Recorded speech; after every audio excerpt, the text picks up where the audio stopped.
Hello and welcome to the program. I'm Teniola Shibowale. We'll begin with Zimbabwe, where the Finance Ministry has set up a crowdfunding campaign to help its emergency response to the cholera outbreak that has already killed 25 people.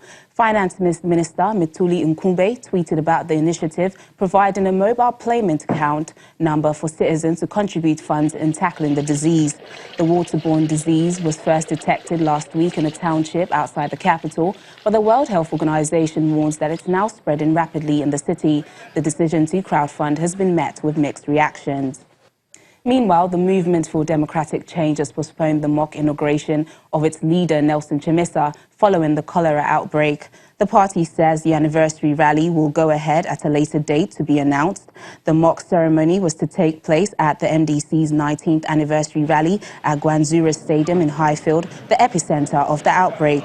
Mr. Chamisa maintained he was robbed of his victory by President Emmerson Mnangagwa in the July election. Still staying in Zimbabwe, the United States says it will not lift sanctions against the government until President Emmerson Mnangagwa's administration changes its ways. The U.S. Assistant Secretary of State for Economic and Business Affairs, Manisa Singh, said the pressure on Zimbabwe remains in place until it shows reforms. There are 141 bodies and individuals in Zimbabwe, including President Emmerson Mnangagwa and former President Robert Mugabe, that are currently under U.S. sanctions. Let's get more on this story now from an international affairs analyst, Calvin Dark. Thank you for joining us on the program. What exactly does the U.S. government want from the new government before lifting sanctions? Well, if you take the U.S. State Department and the Trump administration by its word, they want loosening of some of the economic reforms, protection of human rights, protection of political rights, but I'm not exactly sure if that's the true motivation, because if it is, it would be a change from how the U.S. deals with other countries in the region and around the world.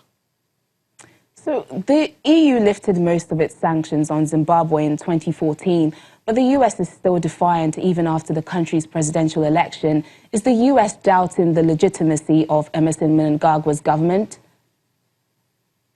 Well, I believe so, but I think it's more of a situation where, as you know, that the U.S. has taken a very hard line at the United Nations and internationally.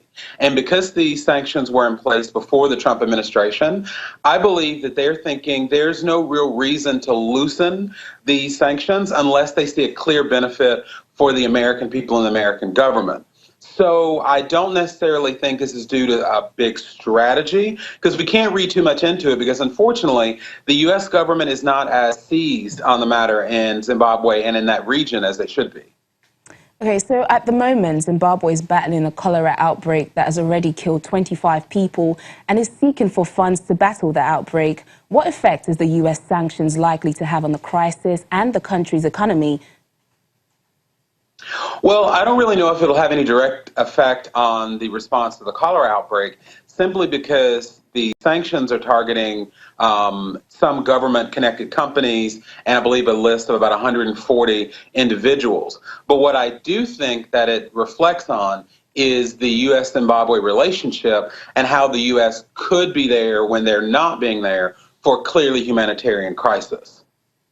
Finally, Zimbabwe's main opposition leader, Nelson Chamisa, has postponed plans for a mock inauguration on Saturday.